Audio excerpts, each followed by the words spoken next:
j'en viens à simplement, parce que c'est ça, moi, la question que je vais vous poser, les cartes du monde sont-elles fausses? On sait très bien que la carte du monde qu'il y a aujourd'hui dans toutes les écoles est fausse. C'est la projection de Mercator. Et je propose de regarder tout de suite. La voilà, on l'a. Elle est fausse, cette carte. Alors, pourquoi elle est fausse? Vous allez nous le dire après. Mais d'abord, je voudrais qu'on regarde un extrait de À la Maison Blanche, vous savez, la série américaine, où on voyait tout à coup des géographes qui venaient à la Maison Blanche, qui disaient cette carte est fausse, faut qu'on la remplace par la vraie. Regardez un extrait de À la Maison Blanche. Le cartographe flamand Mercator a dessiné ce planisphère au XVIe siècle. Il était destiné aux marins européens comme outil de navigation. Seulement cette carte éloigne les régions polaires pour créer des lignes droites constantes ou des directions géographiques. Ce qui rend la traversée de l'océan plus aisée. Mais Oui. cette vue fausse la taille des nations et des continents. Alors cette projection serait fausse? Oh là oui, fausse. Vous voyez le Groenland? Je vois, Et vous voyez l'Afrique. je vois. Ces deux masses de terre semblent à peu près de la même taille. Oui. Eh bien, que diriez-vous si je vous disais qu'en réalité, l'Afrique est 14 fois plus grande? Ah oui. Ici, nous voyons que l'Europe est largement plus grande que l'Amérique du Sud. Or, l'Europe a une superficie de 10 millions de kilomètres carrés, alors que l'Amérique du Sud fait 23 millions de kilomètres carrés. L'Alaska paraît 3 fois plus grand que le Mexique. Or, le Mexique est plus grand de 10 millions de kilomètres carrés. L'Allemagne est située au milieu de la carte, alors qu'elle se situe plus au nord de la Terre. Attendez. La taille relative est une chose, mais vous dites que l'Allemagne n'est pas là où nous pensons qu'elle est. Rien n'est où vous croyez. Alors où est-elle?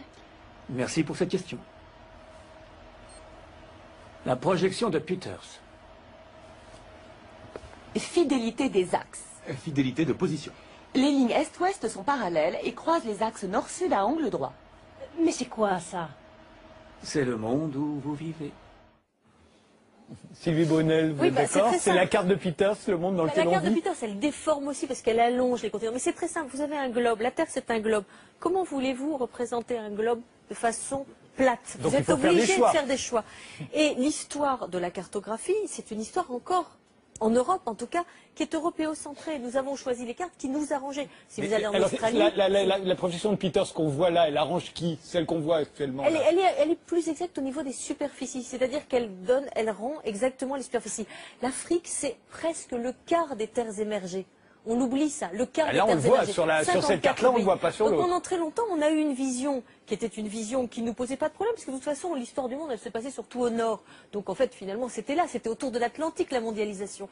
Et puis, les géographes, ils étaient dans le siège des militaires. Hein. C'était Yves Lacoste. La géographie, ça sert d'abord à faire la guerre. Aujourd'hui, en temps de développement durable, en temps d'émergence du Sud, en temps de comment on répond aux défis de la biodiversité, du changement climatique, comment on répond aux défis de la sécurité alimentaire, eh bien, l'important, c'est de comprendre que la géographie, parce qu'elle permet de comprendre le rapport des hommes à leur territoire, c'est ce qui permet de faire la paix.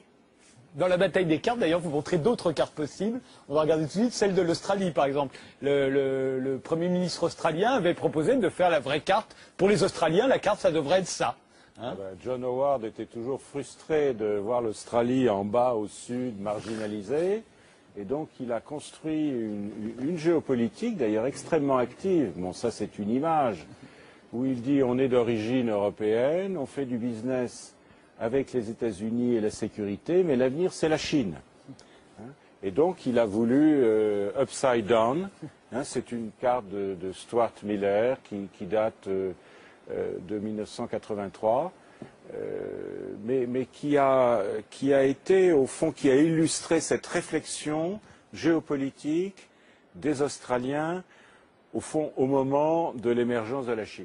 Alors justement, la Chine, Il faut dire aussi que le Pacifique, qui chez nous, sur nos cartes, on le voit à peine, le Pacifique, c'est le plus grand océan de la Terre, l'Atlantique. Michel, le Pacifique par rapport à l'Atlantique, c'est 3 fois plus grand, 4 fois plus grand. Bien sûr. C'est la vraiment... moitié de la Terre, le Pacifique. Et le pire, C'est la c'est moitié. que parfois, tous les micro-États du Pacifique ne sont même pas représentés sur les cartes. Quand il y a eu, vous savez, la grande conférence sur le changement climatique à Copenhague, ils sont arrivés, il y avait un grand globe qui était au cœur de la salle de conférence. Il n'y figurait pas. On avait oublié tous les États du Pacifique, les petits États du Pacifique. Donc c'est pour vous montrer que la représentation cartographique, c'est toujours un choix. Alors celui-là, ce serait la carte des navigations de la Chine. Il y a 200 projections cartographiques. Ça, c'est, je trouve, la plus intéressante.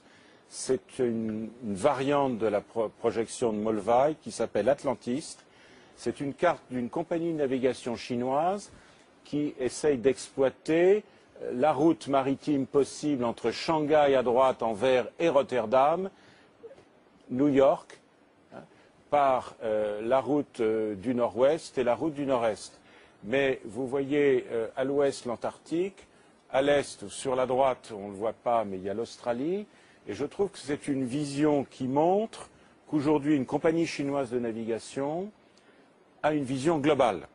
Alors que pendant des siècles, les empereurs chinois, justement, ont bataillé avec les jésuites, qui leur montraient des cartes où la Chine n'était pas au centre de la projection et où la Chine paraissait plus petite que ce qu'ils pensaient qu'elle était. Donc on est toujours dans des batailles. Le problème, c'est pas c'est faux, c'est vrai.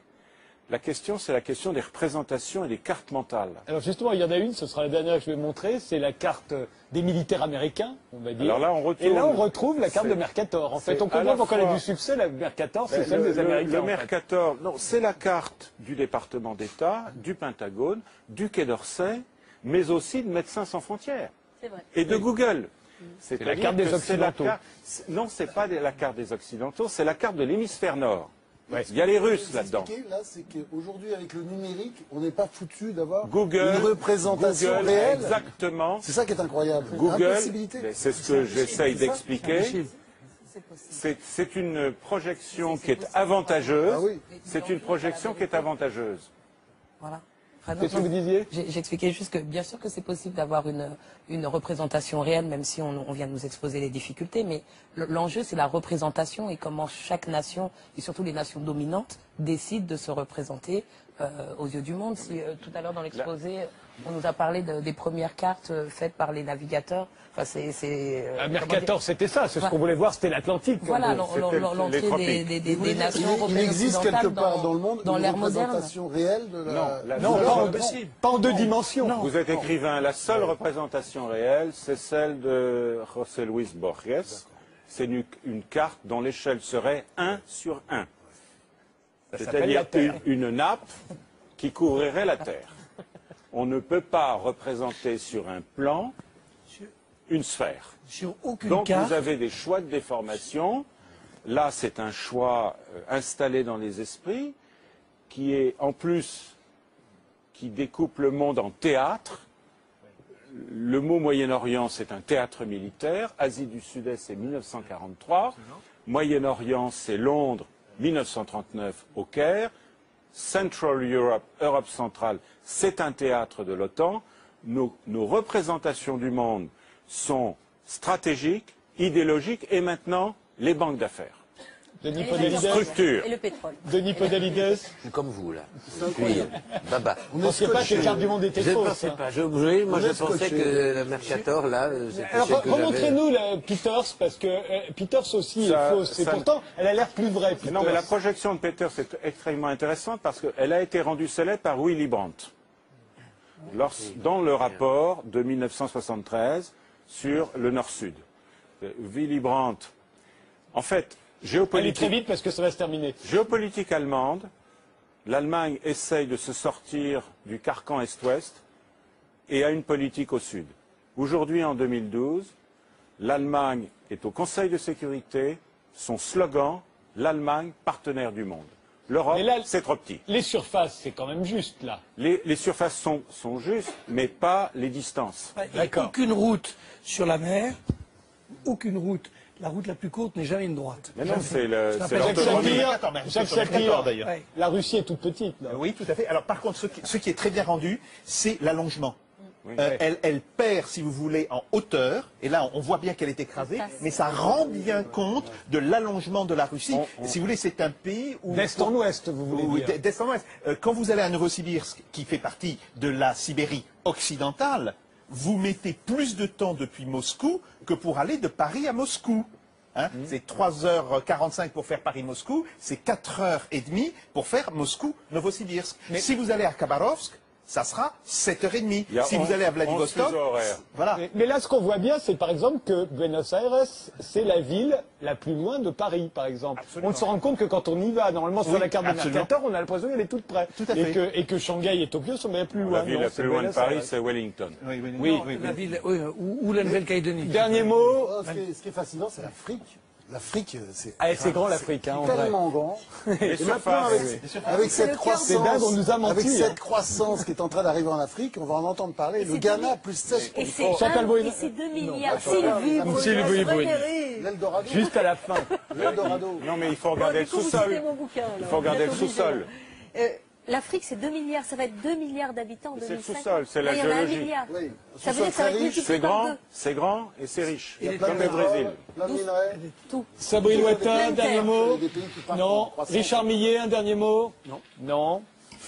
Catherine. Hélène. Non. Tout le monde a dit tout ce qu'il avait à dire. J'ai tellement peur de vous tromper, vous me donnez. Oui, bah attends, plus je la regarde parole. les noms, mais j'ai très très peur. Ces cartes ne sont pas étonnantes. Oui. En tout cas, voilà. Et pourquoi elles ne sont pas étonnantes? Elles sont pas, parce qu'elles reflètent vraiment l'organisation géopolitique et économique du monde, donc elles sont très logiques en fait. Enfin, en tout cas, on en a appris de belles ce soir, parce que moi je ne savais pas que tout ça était pipeau. Hein, Voilà.